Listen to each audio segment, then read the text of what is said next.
Hey, what's going on, everyone? Vega here for SerpentX Tech, and we finally got our hands on the NerdQAxe++, the almost 5 terahash, more like 4.2, 4.8 terahash version.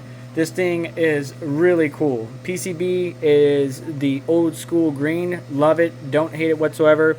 You can see some of the rear mounting mechanisms for the Thermalright low profile cooler. Saw this at Mining Disrupt 2025, and I just had to have one. Really love it. We have a number of chips on here, and I got to figure out what the actual chips are, but you can see the contact that the cold plate's making with the chips in there. Very interesting, and this thing is going to be powerful. Now, it doesn't come with a power supply. We got it through Crypto Cloaks, but a number of my colleagues make it, right? Solo Satoshi, Pleb Source, Power Mining, Mineshop.eu. You can get one from one of those vendors. But we got the power supply right here. I'll link it down in the description. Just got it off of Amazon. And then got a knock to a fan because the fan is going to sit on the back side. Now, I got a Crypto Cloaks 3D printed stand, but it's not in just yet. And what's going to happen is that knock to a fan is going to sit on the back side of this guy, keeping the back side of the chip nice and cool. Here are some numbers for you. So 1800 RPM.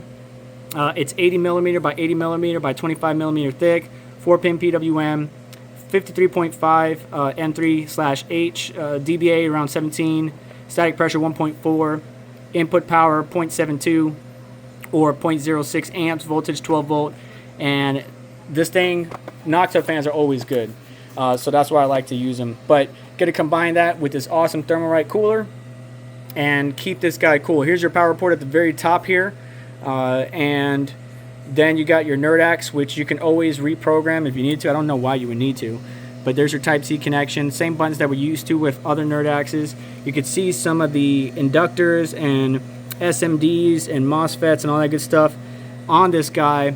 This thing is a real beast, and it's actually more efficient than the FutureBit Apollo 2, right? Because this thing could do around 7.2, 7.5 terahash, but at around 250, 240 watts, while this one could do about 4.8 around 100 watts. And again, I forgot how many chip numbers, how many number of chips are on here, but I'm pretty sure it's freaking 6 total. Let me get those numbers for you right now. But really excited. Once I get the stand here, I will set it all up. And while the case won't be here for a few days, I can at least get this thing powered on and testing. It's really cool because you got 2 4-pin PWM. So one right here to power your Thermalright cooler for your chip, which, by the way, there's 4 chips, 1370 chips in this thing. In the future, there's like 12, 6. They just keep on improving. So we can just plug the knock to a fan right into this second port right here, add our power, make sure we connect to it over Wi-Fi, and set it up. I showed you how to do that before with other Bitaxes. Same process. NerdQAxe, Bitaxe, they're about the same. But without the case, I need to figure out a good way to kind of set it up in a safe way. All right. Not exactly the best, but knock to a fan blowing in the back of the chip. Power hanging right there. No contact whatsoever. We got plenty of space. Not much airflow. So when I get the stand, I'll move it more away from the back there. There's not much airflow between the back of the wall and that fan, but it's getting airflow from this guy too. So now on screen, you will see that we need to connect to Wi-Fi. That's the Wi-Fi SSID, and then we can set it up in the pool. Same steps that I showed you with the other NerdQAxe and the Bitaxes. Very simple, but let me do that real quick and let's see what it hashes at without the case and in a stable configuration. I would have run this long term like this, but just for the video, that's what we're gonna do. And I'm sure by the end of it, I will cut in the full case from Crypto Cloaks, which I think is pretty cool because you could 3D print your own, and that's why I love this community.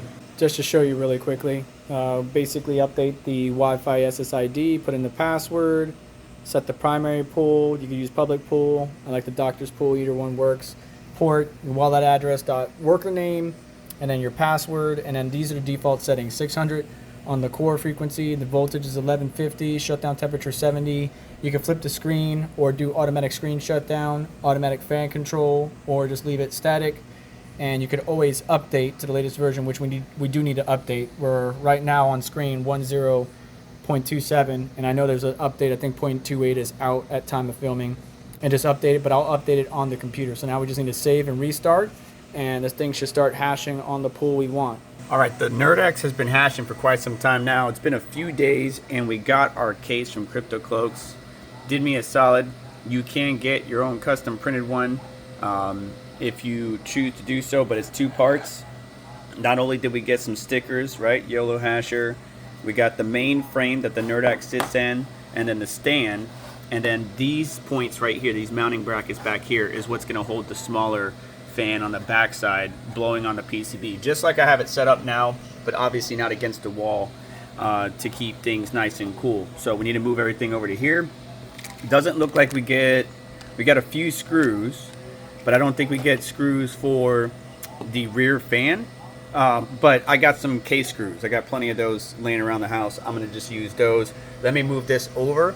And by the way, we're averaging around 5.5, 5.6 terahash overclocking video to follow in the future. So make sure you get subscribed for that. But this thing is running good and it's already hitting blocks. If you paid attention to my social media channels, I already posted about that. But let's move this over and show you the final result. A couple things to note. The design and material that CryptoCloaks use is actually really good. I like it. I know a lot of you 3D print experts out there might have something to say, but you know, if you like 3D printing, you have a 3D printer and you have the right materials, I mean, have at it, have a good time, enjoy it.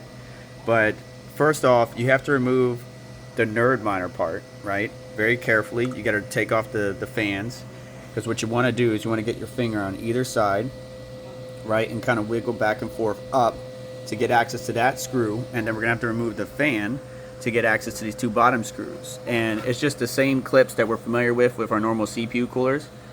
We need to pop these clips off, right? So you're gonna pry away, so this way, away from the heatsink, and those clips are just gonna pop right off, giving you access to these bottom 2 screws. I already put the yellow hasher sticker on that side, the very bottom. We also got another sticker, really cool.